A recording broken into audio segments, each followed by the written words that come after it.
પ્રજાપતિ યુવા ન્યૂઝમાં આપનું સ્વાગત છે। હવે ટૂંક સમયમાં જ ગણેશ ઉત્સવ આવી રહ્યો છે। વર્ષોથી ઘણા મૂર્તિકારો દ્વારા માટીની ઇકો ફ્રેન્ડલી મૂર્તિઓ બનાવતા હોય છે।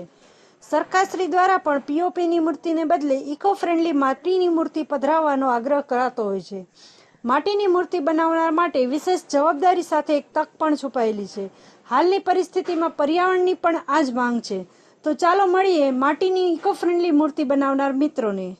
આજે આપણે અતુલભાઈ પ્રજાપતિ ગુલાબનગર સ્થિત નારાયણનગરમાં ઇકો ફ્રેન્ડલી ગણપતિ બનાવે છે એની મુલાકાત આવ્યા છીએ। તો આપણે જાણીએ અતુલભાઈ પાસે ઇકો ફ્રેન્ડલી ગણપતિ કેવી રીતે બનાવે છે। જામનગર જિલ્લાની અંદર ગુલાબનગરમાં લગભગ છેલ્લા 8 થી 9 વર્ષ જેટલો સમય થઈ ગયો માટીના ગણપતિ બનાવવાનું સ્ટાર્ટ કરેલું મારા પપ્પાએ। ત્યાર પછી અમે લોકોએ આજે લગભગ વર્ષ દરમિયાન અમે 4 થી 4.5 જેટલી માટીની મૂર્તિ બનાવી છે। પરંતુ અત્યારે વિશ્વભરની અંદર જે કોરોના મહામારી એક બીમારીએ જે ભરડો લીધો છે અને જે લોકડાઉન લાગુ થયું કે કોઈ પણ જાતના કોઈ પણ કામ બંધ થયા એના લીધે અમારે આ વખતે બહુ જ મૂર્તિમાં ઘટાડો આવ્યો છે। તે 50% ઉપરની મૂર્તિ અમે લોકો બનાવી શક્યા નથી। પરંતુ લોકોની એટલી બધી માંગ હોય છે કે 3 મહિના પહેલા પણ લોકો બુકિંગ કરાવી જાય છે।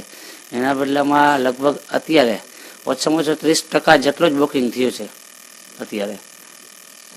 અને આ પ્યોર શુદ્ધ માટીની મૂર્તિ પ્યોર કાચી આપણે લોકલ માટીની મૂર્તિ બનાવી છે। અને આની અંદર સરકારના ગાઈડલાઈન મુજબ અમે આ વખતે તો સરકારની ગાઈડલાઈન મુજબ અમે ફક્ત ને ફક્ત 2 ફૂટથી ઉપરની મૂર્તિ બનાવેલી છે નહીં, નહીંતર અમે 4.5, 5 થી 6 ફૂટ સુધીની મૂર્તિઓ બનાવી છે માટીની, પ્યોર કાચી માટીની, કે આપણા સ્થળ ઉપર જ વિસર્જન થઈ જાય એ રીતની।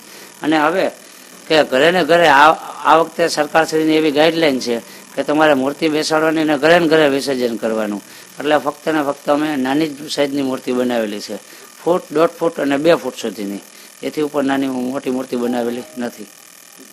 અતુલભાઈ, આપણે જે ગાઈડલાઈન તો બરોબર છે, ગવર્મેન્ટની ગાઈડલાઈન પ્રમાણે તમે ચાલો છો, પણ ગવર્મેન્ટ તરફથી કોઈ સહાયતા તમને મળે છે આની?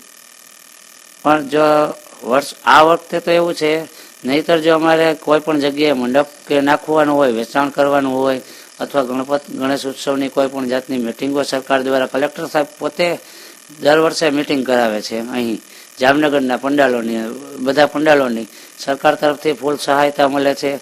કોઈ પણ વસ્તુ માટી લેવા જવાનું હોય તો એમાં કોઈ ટેક્સ કે એ કાંઈ છે નહીં એમને।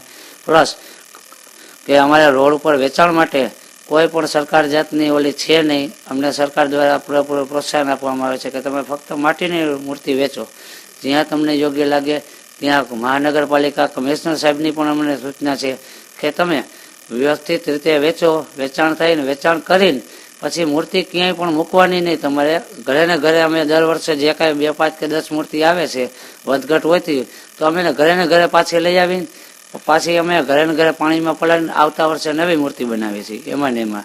એટલે કોઈ પણ જાતનું પ્રદૂષણ થતું નથી કે પર્યાવરણને કોઈ નુકસાન નથી। એટલે સરકાર તરફથી પણ અમને ફૂલ સહાયતા મળે છે। પ્લાસ્ટર ઓફ પેરિસની મૂર્તિ લગભગ તમે 3 મહિના સુધી કદાચ પાણીને દરિયામાં મૂકી દો ને, દરિયામાં, નદીમાં અથવા પાણીમાં, તો પણ એ ઓગળતી નથી। અને આ માટીની મૂર્તિ ફક્ત 30 મિનિટની અંદર આખે વિસર્જન થઈ જાય છે। અને આને આ માટી આપણે ક્યાંય બહાર જવું નહીં। આજે 10 દિવસ બાપાને બેહાડ્યા હોય, પૂજા અર્ચના કરી, થાળ ધરાવી અને રોડ ઉપર કે આપણે પાણીમાં પધરાવી દઈએ અને બાપાની હાલત એમને હોય છે, એના કરતાં માટીની મૂર્તિમાં એ ફાયદો થશે કે આપણા ઘરે આપણા નજરની સામે જેનું વિસર્જન થઈ જાય। આને આ માટી ક્યાંય કચરાય નહીં, કોઈના પગમાં ન આવે, ફૂલછોડની અંદર આપણે પધરાવી શકીએ છીએ આને આ માટી। આપણે અતુલભાઈ પાસે જાણ્યું કે ઇકો ફ્રેન્ડલી ગણપતિ કેવી રીતે બનાવે છે। મારું નામ દમયંતીબેન કિશોરભાઈ રાઠોડ છે।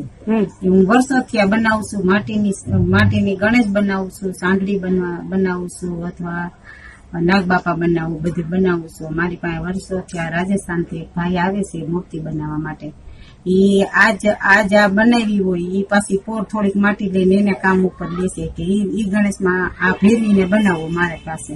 હું માટીની જ બનાવું છું ગણપતિની મૂર્તિ।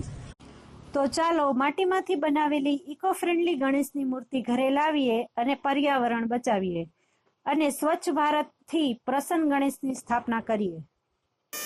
એ સાથે વિજય અગ્રાવત, માધવ પુંજાણી સાથે પ્રજાપતિ યુવા ન્યૂઝ, જામનગર। પ્રજાપતિ યુવા ન્યૂઝ ચેનલને લાઈક કરો, શેર કરો, સબસ્ક્રાઇબ કરો, બેલ આઇકન દબાવવાનું ભૂલતા નહીં.